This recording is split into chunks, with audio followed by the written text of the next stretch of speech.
Görüntüler gelecek. Şimdi biz günlerdir Gazze'deki ateşkesi, daha doğrusu bunun ihtimalini konuşuyoruz biliyorsunuz ki. Kassam Tugaylarından yeni görüntüler geldi. Akşam saatlerinde en azından bizlerin bildiği kadarıyla servis edildiğinden bu yana tabii ki bu cümleyi kuruyorum. Yönetmenim, ben o görüntüleri bir Eray Hocam'ın yorumlamasını rica edeceğim. Sonra Bekir Bey'e geçeceğim. Bir takım provokatif süreçlerde karşılaşabiliriz bu olayda. Yani İsrail çünkü Pentagon'la birlikte hareket ediyor. Burada mı diyorsunuz? Hayır, terörsüz Türkiye sürecinde. Irak için söylüyorum. Geçtim yani hocam, hani tamam. Ama neticede bu Türk devlet aklının uyguladığı kararlı politikayı değiştirmez. Peki. Şimdi Kassam Tugayları İsrail askerlerini vurdu ve esir almaktan son anda kurtuluyor. Orada asker. Onun görüntüsünü şimdi veriyoruz sizlere. Yasin 105. Han Yunus hocam. Evet, Han Yunus. Ya, silahın adı. Ne?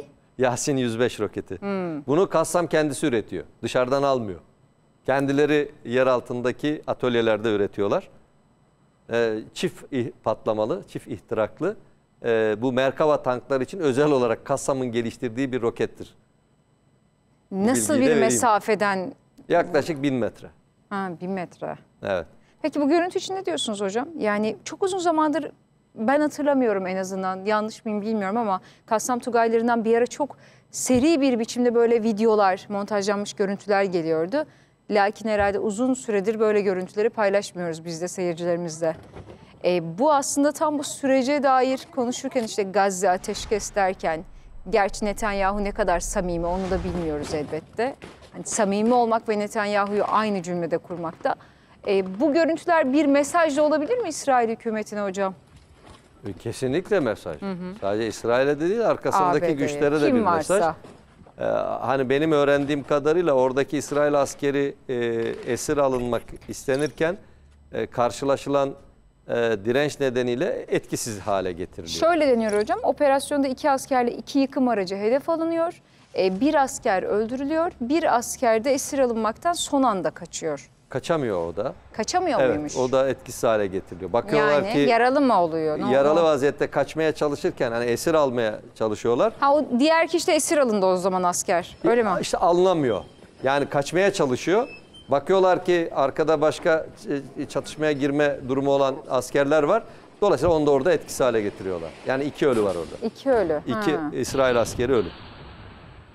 Tabii ilk bizim ya burada tabii şu var, hani burada bu görüntü şu yönden de önemli. Hani Kassam Tugayları bitmişti? Hani Hamas yok edilmişti? Hani Gazze'yi yerle bir dümdüz edip işgal etmişlerdi, ilhak etmişlerdi? Buyurun. Yani dolayısıyla bu iş öyle kolay değil. Şu an Kassam Tugayları ve orada savaşan 5 direniş örgütü dünyadaki en yüksek gerilla, meskun mahal gerilla pratiğine erişmiş çok kabiliyetli savaşçılar yani. Onları öyle yok edebilmeniz tankla, topla, tüfekle kolay değil. Yani imkansız. Buranın hakimi onlar. Buranın ruhu, hayaletleri bunlar. Bir anda çıkarlar, vururlar ve giderler yani.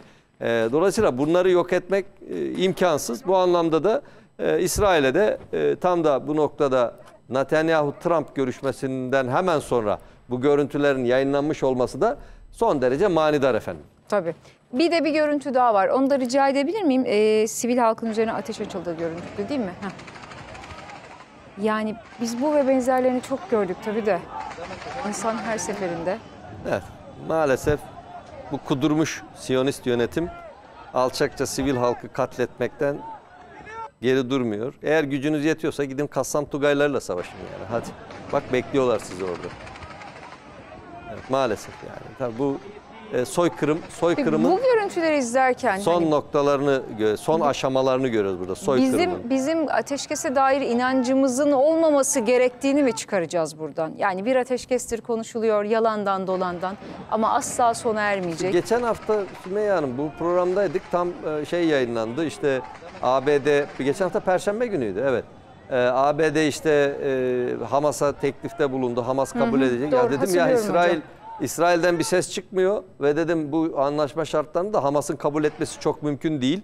Nitekim öyle oldu. Yani burada anlaşma adı altında Filistin halkının zorla göç ettirilmesi, Gazze'nin İsrail tarafından ilhak ettirilmesi gibi çok nasıl diyelim alçakça maksatlar maalesef dayatılmaya çalışılıyor. Ama bir avuç Kassam bakın bunu kabul etmiyor ve kahramanca tarih yazmaya, direnmeye devam ediyorlar. Zaten Netanyahu'nun en son yaptığı bu dün akşamki açıklamasında şöyle bir cümle var. 60 günlük ateşkeste Hamas dağıtılmazsa savaşa geri döneriz. Trump'la Gazze, bölge ve bölge ötesi konularda anlaştık. Evet. Yani zaten hiç onu bitirme gayretleri yok.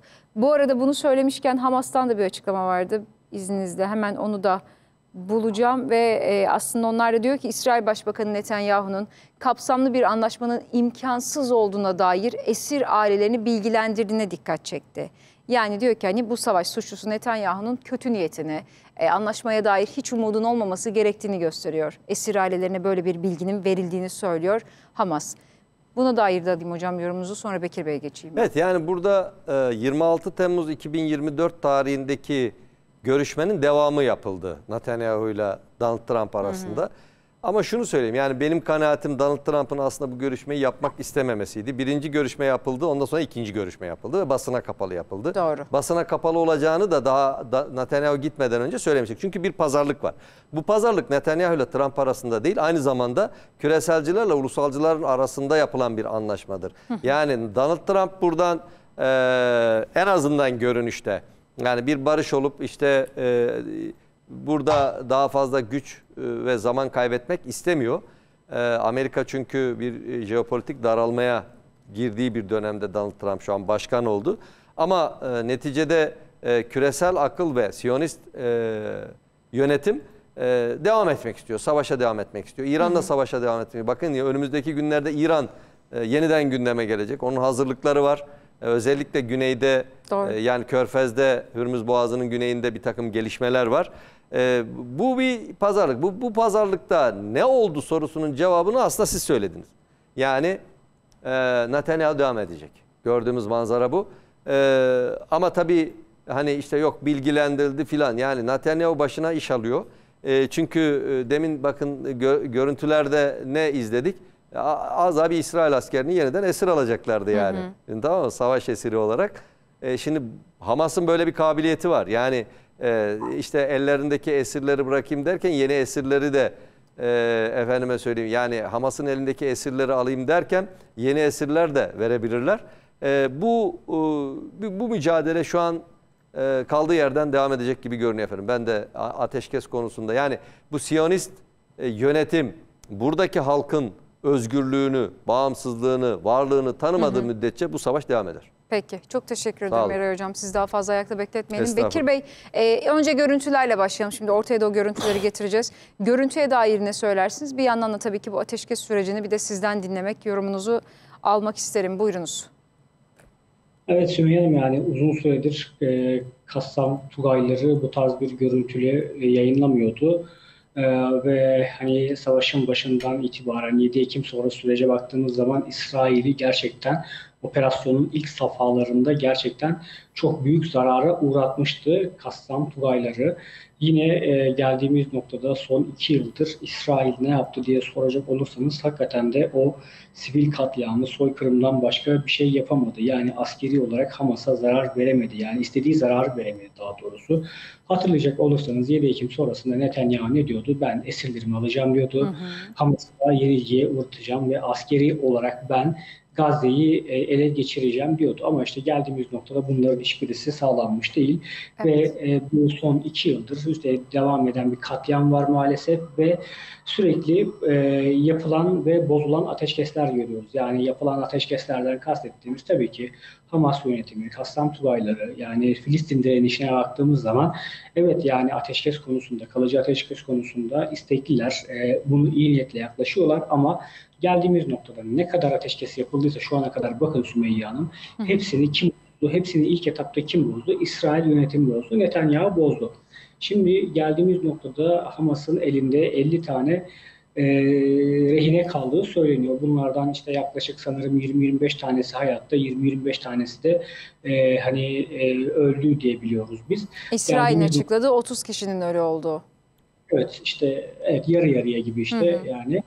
Bu anlamda önümüzdeki süreçte İsrail o son hayatta kalan rehineleri de böyle bir ateşkesle almak istiyor. Yine 60 günlük bir ateşkes var ama burada şöyle bir fark var Sümeyye Hanım. Nasıl? Burada Netanyahu bugün bu seferlik ateşkesi biraz daha isteyen taraf. Normal şartlarda ateşkes her zaman Amerika Birleşik Devletleri tarafından veya işte uluslararası kamuoyunun da birazcık dayatmasıyla beraber İsrail'e sürekli bir noktada dayatılmaya çalışılırdı. Yani İsrail bir noktada o katliamlarına devam ederken tabii ki uluslararası kamuoyu sessiz kaldı. Yani bir noktada yani sadece Batı'da ve işte İslam dünyasında sesler yükseldi ama bunlar tabii ki durmaya yetmedi ama günün sonunda bir noktada da İsrail'e artık yeter biraz dur da denebildiği vakitlerde oldu bu süre içerisinde. Onların hepsinde Netanyahu aslında ateşkesi istemiyordu. Ateşkesi birazcık yalandan kabul ediyordu tabiri caizse. Yani onu biraz hani kabul edip ateşkesi gerek işte dış aktörlerden, gerek uluslararası kamuoyundan, gerek iç kamuoyundan gelen tepkileri Netanyahu yumuşatmaya çalışıyordu. Ve sonrasında dediğimiz gibi 10 gün sonra, 20 gün sonra tekrar savaşı başlatıyordu. Şimdi geldiğimiz noktada onu kastetmeye çalışıyorum Sümeyye Hanım. Netanyahu'nun bu ateşkesi bu seferlik biraz daha istediği söylenebilir. Bunun da sebebi bu arada Kanal 13 televizyonunda yer alan bir haberde Netanyahu'ya işte şöyle bir soru sorulmuş. Neden baştan beri kapsamlı bir anlaşma yapmadınız diye bu soru kendisine yöneltildiğinde bunun baştan mümkün olmadığını ileri sürmüş. Çünkü baştan beri Sümeyye Hanım sürekli zamana oynuyordu, sürekli işte dur kalk yapıyordu. Yani bir noktada bunları durduruyordu, sonra devam ettiriyordu, tepkileri yumuşatıyordu, sonra tekrar işte bu saldırılarını arttırıyordu vesaire. Böyle sürekli hem uluslararası kamuoyunu hani oyalayan hem kendi iç kamuoyundaki tepkileri, şeyleri hani oyalayan bir Netanyahu görüyordu. Ama bu sefer Netanyahu biraz daha ateşkesi istiyor. Bunun da sebebi şu, yine 60 günlük bir rahatlama ve nefes alma dönemine de biraz Netanyahu'nun ihtiyacı var. Tabii. Çünkü